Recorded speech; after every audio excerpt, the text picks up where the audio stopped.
Bienvenue sur Eurosport et GCN pour le résumé du Giro. Retour sur la 14e étape.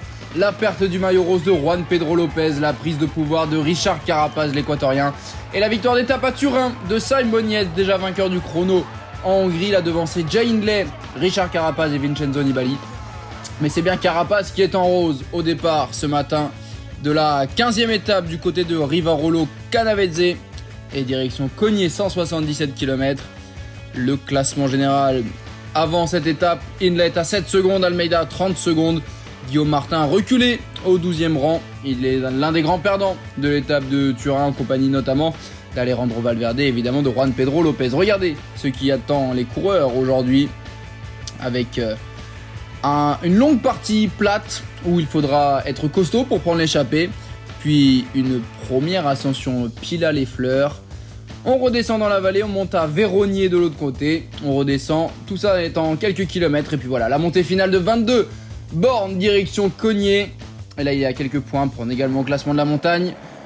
On s'attend à voir des bons grimpeurs, Lorenzo Fortunato, Hugh Carty à prendre l'échappée, mais attention, regardez, 171 km de l'arrivée, la chute du maillot rose. Richard Carapaz qui est pris dans une chute collective, heureusement plus de peur que de mal pour l'équatorien qui repart accompagné de Sivakov, de Narvaez, Simon Yates et Guillaume Martin également dans ce groupe, pas mal de bike exchange. Mais voilà, tout ira bien pour le maillot rose et pour les autres coureurs impliqués dans cette chute. Ça a beaucoup bataillé pour prendre l'échappée du jour, ils sont 5 à l'avant et une bonne grosse vingtaine dans un groupe de contre.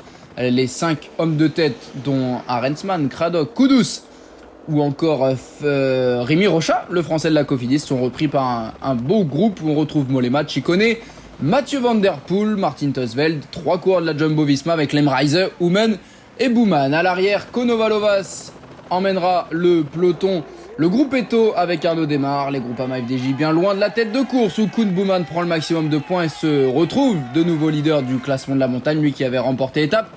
Du côté de Potenza, c'était la 7e. Le néerlandais de la Jumbo-Visma qui voit revenir deux de ses compatriotes, Martin Teunsveld de la DSM et Mathieu Van Der Poel de l'Alpecin Phoenix, vainqueur de la première étape du Giro. Ça commence à exploser dans la deuxième ascension du jour vers Véronier avec Giulio Ciccone, déjà vainqueur d'étape sur les routes du Giro. L'Italien de la Trek Segafredo emmène Santiago Buitrago avec lui.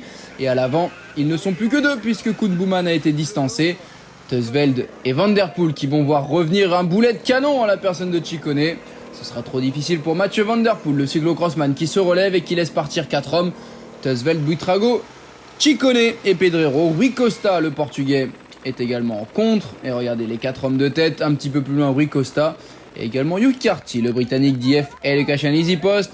C'est fini pour Martin Teunsveld. Lâché, ils ne sont plus que 3. Pedrero, Ciccone, Buitrago. Le peloton à plus de 5 minutes ne devrait pas jouer les troubles faits pour la victoire d'étape aujourd'hui. Regardez, 3 hommes en tête, 3 hommes en contre avec Carty, Costa et Teunsveld. Vont-ils pouvoir faire la jonction? Ils sont à 30 secondes. Alors que Guillaume Martin vient d'attaquer, le 12e du classement général, on l'a dit. L'un des perdants de l'étape de Turin, mais qui avait fait un coup un petit peu similaire de partir comme ça, c'était vers Napoli, dans une étape où il avait pris l'échappée, mais là il décide d'attaquer tout seul, sans forcément le relais d'un équipier, bien que Rémi Rocha fût été dans l'échappée du matin. Le sommet de cette deuxième difficulté, 40 points dans la besace de Giulio Ciccone. Hugh Carty a opéré la jonction, alors que Guillaume Martin reprend un 1 les coureurs de l'échappée. Ici, Michael Chirel et Timen Arensman, le leader de rechange de la DSM, après l'abandon de Romain Bardet, aurait peut-être pu faire un petit peu mieux sur un terrain qui lui convenait, le deuxième du Tour de l'Avenir. Mais finalement, Arensman n'est pas vraiment dans son assiette.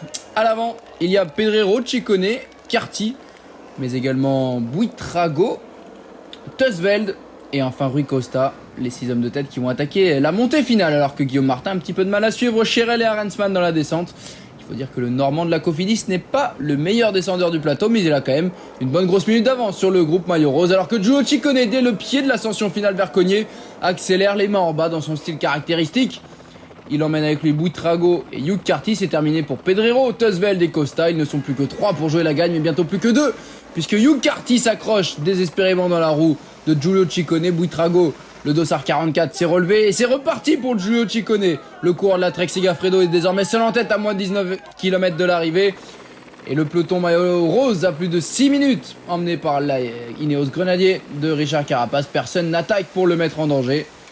Et lui, devant, seul, Giulio Ciccone, 43 secondes d'avance sur le contre. Bientôt 1 minute sur Buitrago, seul, puisque Carty a été repris par Pedrero au fond de l'image. Ce sera donc un duel à distance, mais à très grande distance, puisque Buitrago compte 1 minute 35 de retard à 4 km de l'arrivée. Et sous la flamme rouge, toujours 1 minute 30, Giulio Ciccone peut savourer, lui qui avait remporté en 2019 un succès d'étape avec le maillot bleu de meilleur grimpeur sur les épaules, qui avait lancé ses lunettes dans le public, comme il le fait aujourd'hui du côté de Cognier. Victoire de Giulio Ciccone après le maillot rose de Juan Pedro Lopez, le succès d'étape pour Ciccone. Belle prestation de la Trek Segafredo. Guillaume Martin va prendre la 10e place du classement de l'étape et prendre également une bonne petite avance sur les autres coureurs du classement général. On va voir ça tout de suite avec le classement de l'étape, avec donc la victoire pour Giulio Ciccone devant Buitrago, Pedrero, Hugh Carty. Près de 3 minutes, les écarts sont importants sur la fin de course. Teusvelde est 5e devant Covilli, Tesfazion, les Néerlandais Mollema, Lemreiser, Guillaume Martin à 6 minutes 06. Le peloton réglé par Fellini à 7 minutes et 48 secondes devant Kamna et Carapaz. Almeida est 14e, Nibali 18e, Sivakov 20e au classement général. Carapaz est toujours leader devant Hindley et Almeida. Guillaume Martin remonte au 10e rang à 8 minutes et 2 secondes. Il double Valverde et Jan Hirt. Juan Pedro Lopez est toujours 9e à 4 minutes. Et sur le podium, Hindley, Almeida. C'est donc le podium avant la journée de repos. Giulio Ciccone, vainqueur de cette 15e étape, qui se replace au classement de la montagne également, puisqu'il est désormais 4e avec 58 points. C'est Koen Bouman, le nouveau leader, avec 109 points devant Diego Rosa, 92 points.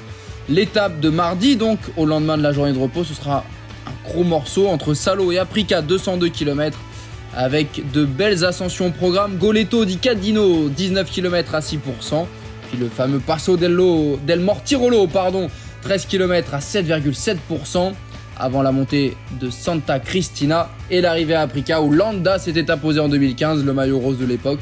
C'était un certain Alberto Contador, expert Eurosport et GCN, que l'on retrouvera désormais sur place dès mardi aux côtés de Bradley Wiggins. Ne loupez pas ça, c'est sur Eurosport et GCN.